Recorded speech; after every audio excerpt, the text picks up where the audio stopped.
ఐటీలో ఎంట్రీ కావాలా? Trainee software engineer గా అజా కోడింగ్ ట్యూటర్ లో 2 వీక్స్ ట్రయల్ పీరియడ్ లో వెంటనే చేరండి. Welcome to Suman TV. నేను మీ సుమన్ టీవీ నాగ్. కోల్కతా ఇన్సిడెంట్కి సంబంధించినటువంటి వాటిలో కనుక చూస్తే ఒక కొత్త అప్డేట్ బయటికి రావడం జరిగింది. అది కూడా ఒక కీలక అప్డేట్. ఎవరైతే నిందితుడు ఉన్నాడో అదంతా నేను చెయ్యలేదు,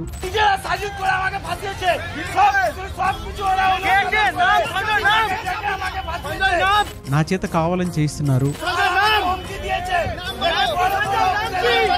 అని గట్టిగా అరవటం, అంటే పోలీసులు ఎప్పుడైతే తీసుకుని వెళ్తున్నారో గట్టిగా అరవటం, ఒక వీడియో క్లిప్ కూడా బయటికి రావడం జరిగింది. అతనే సంజయ్ రాయ్. ఏం జరిగింది, వాటికి సంబంధించినటువంటి అప్డేట్స్ ఏంటి అనేది ఈరోజు మనతో పాటు హైకోర్టు అడ్వకేట్ రవీంద్రనాథ్ గారు ఉన్నారు. ఇది వారి మాటలోనే తెలుసుకున్నాం. Hello sir. హాయ్ అండి నాగరాజ్ గారు. సార్, గత కొద్ది రోజులుగా నేను కోల్కతా ఇన్సిడెంట్కి సంబంధించినటువంటి కొన్ని కీలక విషయాలు రోజు అప్డేట్ రూపంలో మాట్లాడుకోవటం జరిగింది. అయితే ఒక బ్రేకింగ్ న్యూస్ లాగా ఒక విషయం బయటికి రావడం జరిగింది. ఇదంతా కావాలని చేయించారు అనేటువంటి విషయాన్ని చెప్పడం జరిగింది. ఆ అప్డేట్ ఏంటి సార్ అసలు? సంజయ్ రాయ్, ఇప్పటి వరకు మనం కూడా ఈ Kolkata RG Kar medical college case సంబంధించి, ముఖ్యంగా ఆర్జీకర్ మెడికల్ కాలేజీలో అత్యాచారానికి సంబంధించి కీలకమైన ప్రధాన నిందితుడిగా మనం చెప్తున్నటువంటి సంజయ్ రాయ్ని ఈరోజు సిల్డా సెషన్స్ కోర్టులో ఆయన్ని ప్రవేశపెట్టడం జరిగింది. మనం గతం నుంచి అనుకుంటున్నాం, నవంబర్ 8న కూడా ఒక ట్రయల్ నడిచింది. నవంబర్ 11th నుంచి కూడా ప్రతిరోజు ఈ యొక్క కోర్టు ట్రయల్స్ జరుగుతాయని మనం చెప్పడం జరిగింది. ఇదే రోజు సెల్డా సెషన్స్ కోర్టులో ఉంటుంది, at the same time Kolkata హైకోర్టులో ఉంటుంది, ఎట్ ద సేమ్ టైం సుప్రీంకోర్టులో కూడా ట్రయల్స్ జరుగుతున్నాయి. అయితే సెల్డా సెషన్స్ కోర్టుకు మాత్రమే ఇక్కడ సంజయ్ రాయ్ మాత్రం అటెండ్ అవుతున్నాడు.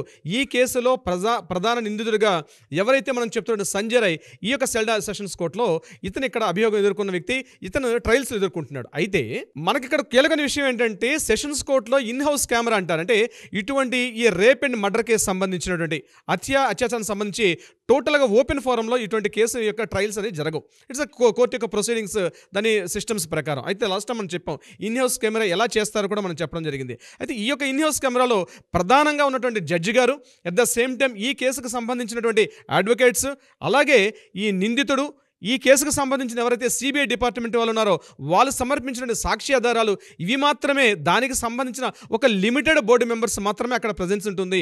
అయితే ఈరోజు ఈ కోర్టులో ఈ ఇన్ హౌస్ కెమెరాలో ఏదైతే జరిగిందో టోటల్గా అంతా కూడా వీడియో షూట్ చేస్తారు. ఎట్ ద సేమ్ టైం ఈరోజు ఎవరైతే చనిపోయినటువంటి విక్టిమ్ మనం చెప్తున్నామో ఆ అభికి సంబంధించినటువంటి పేరెంట్స్ కూడా ఈరోజు ఈ కోర్టులో వాళ్ళు కూడా పార్టిసిపేట్ చేయడం జరిగింది. This is actual today scenario. ఇది జరుగుతున్న సిచ్యువేషన్లో కవితా సర్కార్ గారు ఇప్పటికే 2 సార్లు ఈమెకి జ్యుడిషియల్ కస్టడీలో తీసుకున్నప్పుడు కొన్ని విషయాలు మనకు వెలుగులోకి వచ్చాయి. అందులో ఏం చెప్పారంటే, ఎవరైతే క్లయింట్ ఉన్నారో ఇతను సంజయ్ రాయ్ పూర్తిగా నిర్దోషి, ఇతను ఫ్రేమ్ చేయబడ్డాడు ఈ కేసుకు సంబంధించి, అంతే తప్ప ఇతను పూర్తిగా ప్రధాన నిందితుడు కాదు. వీలైతే బెయిల్ ఇప్పించే ప్రయత్నం కోసం అనేక రకాల ప్రయత్నాలు చేశారు కవితా సర్కార్ గారు. ఈరోజు కూడా ఇదే సెషన్స్ కోర్టులో అతనికి బెయిల్ ఇచ్చే ప్రయత్నం చేశారు. కానీ ఛార్జ్షీట్ అయితే ఎప్పుడైతే ఫైల్ చేశారు కాబట్టి ఛార్జ్షీట్ ట్రయల్స్ ఉన్న భాగంలో బెయిల్ ఇచ్చే అవకాశం లేదు. ఈ విషయాన్ని మరలా జడ్జి గారు ఒక విషయం చెప్పడం జరిగింది. ఆల్రెడీ ట్రయల్స్లో ఉన్నటువంటి విషయం కాబట్టి, ఆల్రెడీ డిస్కషన్ ఉంది కాబట్టి ఈ టైంలో బెయిల్ ఇచ్చే ప్రసక్తి అని చెప్పి ఇమీడియట్గా కవితా సర్కార్ ఫస్ట్ మినిట్లోనే ఈ బెయిల్ పిటిషన్ పెట్టడం జరిగింది. ఇమీడియట్గా జడ్జి గారు దాన్ని త్రోసిపుచ్చారు. ఇది యాక్చువల్గా ఇన్ హౌస్ కెమెరాలో జరిగిన విషయంగా తెలుస్తుంది. అయితే ఇన్ హౌస్ కెమెరా సిచ్యువేషన్ అయిపోయిన తర్వాత కోర్టు నుంచి బయటకు వస్తున్న క్రమంలో అతను మరలా సంజయ్ రాయ్ని ఆ పోలీసు వ్యాన్ ఎక్కించుకుంటూ మరలా దగ్గరలో ఉన్నటువంటి సెంట్రల్ ప్రిజన్కి ఈయనకి తీసుకెళ్తున్న భాగంలో పబ్లిక్ యొక్క అటెన్షన్ పూర్తిగా తన వైపు మలుచుకున్న ప్రయత్నం చేశాడు. ఆ చిన్న కొద్ది సెకండ్స్లో, కొన్ని మినిట్స్ అని కూడా చెప్పలేం, కొన్ని ఫ్రాక్షన్ ఆఫ్ సెకండ్స్లో ఆయన్ని వ్యాన్లో ఎక్కించుకుంటూ లోపలికి వెళ్తున్న భాగంలో ఆ యొక్క వ్యాన్ అవుట్ సైడ్ నుంచి ఆయన 3 కీలకమైన వ్యాఖ్యలు చేయడం జరిగింది. అందులో ఆయన చెప్పిన వ్యాఖ్యల్ని 3 పార్ట్లుగా మనం డివైడ్ చేసుకోవచ్చు. ఫస్ట్ వ్యాఖ్య ఏంటంటే, నేను ఈ కేసులో నిర్దోషిని, నన్ను కేవలం ఫ్రేమ్ చేయించడం జరిగింది అని గట్టిగా అరుస్తూ మాట్లాడు. సో ఫస్ట్ సెంటెన్స్ ఆయన మొత్తం మాట్లాడిన మాటలు 3 భాగాలకు చెప్తాం. అందులో ఫస్ట్ ఏం చెప్పాడు, నేను ఇందులో నిర్దోషిని, నన్ను ఫ్రేమ్ చేయించబడ్డాను, నేను ఫ్రేమ్ చేయబడ్డాను ఈ కేసుకు సంబంధించి అని చెప్పడం జరిగింది. నెంబర్ 2 పాయింట్, ఎవరైతే సిపి ఉన్నారో వినీత్ గోయల్, ఇప్పుడు ఈ కేసు ఆగస్టు 9న ఇప్పుడే జరిగిందో ఆ టైంకి కలకటా కమిషనర్ పోలీసుగా పనిచేస్తున్నటువంటి వినీత్ గోయల్ నా మీద పూర్తిగా ఈ కేసు నన్ను ఫ్రేమ్లో ఇరికించాడు, ఆ వ్యక్తి నన్ను పూర్తిగా ప్రోత్సహించారు, ఈ కేసును ఆయన మొత్తం కూడా ఒక ప్లాన్ ఆఫ్ సిచ్యువేషన్గా నన్ను అందులో ఇరికించాడు వినీత్ గోయల్ అని చెప్పడం కూడా జరిగింది. That is the point number 2. Point number 3, at the same time not only Vineet Goyal ఎక్కడే కాదు, అక్కడ ఉన్నటువంటి డీసీ అంటే డిప్యూటీ కమిషనర్ కూడా ఈ కేసుకు సంబంధించి నా మీద పూర్తిగా అభియోగాలు చేసి నన్ను మాత్రమే పూర్తిగా ఇరికించడం జరిగింది. అంటే వినీత్ గోయల్ పేరు చెప్పడం జరిగింది. సెకండ్ పాయింట్, డీసీ పేరు కూడా చెప్పడం జరిగింది. మూడవది, నేను ఒక సివిక్ వాలంటీర్ని, దిస్ ఇస్ వెరీ ఇంపార్టెంట్ అండి. థర్డ్ పాయింట్, నేను సివిక్ వాలంటీర్ని. ఈ సివిక్ వాలంటీర్ వ్యవస్థ మీద కూడా పూర్తిగా ఈ పోలీసుల యొక్క ఇన్ఫ్లుయెన్స్ ఉంది, వీళ్ళందరూ బీ కేర్ఫుల్గా ఉండండి, ఈ అక్కడ ఉన్నటువంటి ఒక సివిక్ వాలంటీర్ని చూపిస్తూ కూడా సంజయ్ రాయ్ మాట్లాడడం కూడా జరిగింది. సో ఆయన మాట్లాడిన కొన్ని సెకండ్స్లోనే 3 విషయాలు చెప్పారు. ఒకటి, నేను ఫ్రేమ్ చేయబడ్డాను అని చెప్పడం జరిగింది. నెంబర్ 2 పాయింట్, వినీత్ గోయల్ యొక్క పేరు తీసుకోవడం జరిగింది. మూడోది, సివిక్ వాలంటీర్ గురించి కూడా చెప్పడం జరిగింది. ఈ కేసుకు సంబంధించి సందీప్ ఘోష్ కూడా ఒక కీలకమైనటువంటి ప్రధాన నిందితుడిగా మనం ప్రధాన నిందితుడు అని వాడుతున్నాడు నాగరాజు గారు. అతను కూడా ఒక కీలకమైన నిందితుడు. కానీ అన్ఫార్చునేట్, ఈ వ్యవస్థలో కేవలం సంజయ్ రాయ్ని మాత్రమే చూపిస్తున్నారు. సందీప్ ఘోష్ సైడ్ చేయబడ్డాడు, at the same time Abhijit Mandal side చేయబడ్డాడు తప్ప సంజయ్ రాయ్ మీద టోటల్ ఫోకస్ అంతా చేయడం జరిగింది. నార్త్ బెంగాల్ లాబీ అని ఏదైతే మనం చెప్పుకున్నామో, నార్త్ బెంగాల్ లాబీ టోటల్గా కూడా ఎవరైతే డి అని మనం చెప్పుకున్నామో ఆ డి అనే వ్యక్తి మీద చాలా ఎపిసోడ్ చేస్తాం. ఇప్పుడు ఆ టైం కూడా వచ్చింది.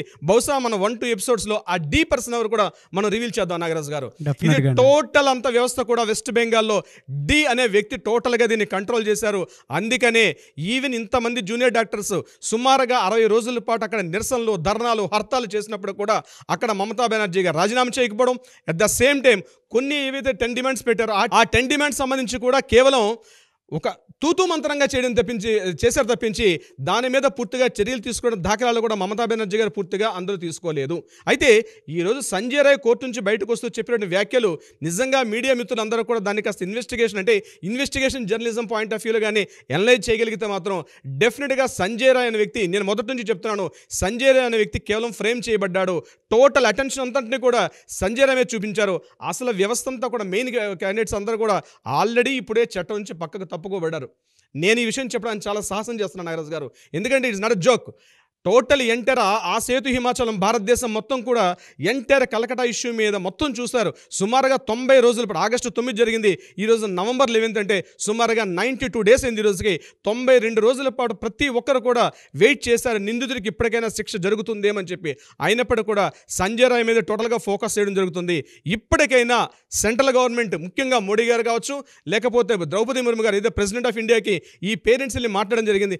ఇప్పటికైనా ఒక కమిటీ వేసి, ఇది జ్యుడిషియరీ చేస్తున్నారు, 100% జ్యుడిషియరీ తన సిస్టమ్ చేస్తుంది, చట్టానికి ఎవరు అతీతులు కారు. అయినప్పటికీ కూడా ఈ వ్యవస్థ పూర్తిగా ఏదైతే వెస్ట్ బెంగాల్ మీద జరుగుతున్న వ్యవస్థ ఏదైతే ఉందో, ఇక్కడ ఒక కంప్లీట్గా కమిటీ వేసి, ఒక కమిషన్ వేసి, ఈ ప్రత్యేక దర్యాప్తు బృందం సిబిఐ మీద ఎవరికి కూడా సరైనటువంటి అవగాహన లేదు. ముఖ్యంగా అవగాహన అంటే ఈ వర్డ్ ఎందుకు వాడుతున్నానంటే, అవగాహన విషయం అంటే ఈ కేసు మీద దర్యాప్తు చేస్తున్నటువంటి ఈ స్వతంత్ర దర్యాప్తు సంస్థ సిబిఐ మీద ఇప్పటికీ కూడా ఎవరికి కూడా నమ్మకం అన్నది జూనియర్ డాక్టర్స్ ఎప్పుడూ తీసేశారు.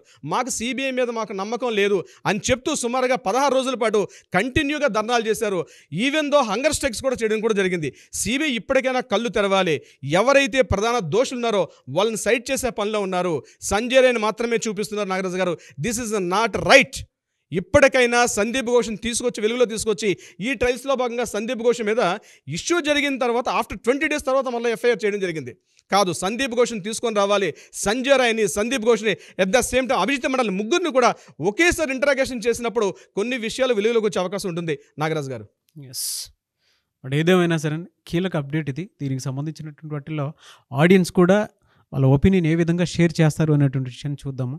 ఏదేమైనా we want justice, we demand justice. Thank you so much Ravindranath garu. Thank you so much Nagaraju గారు.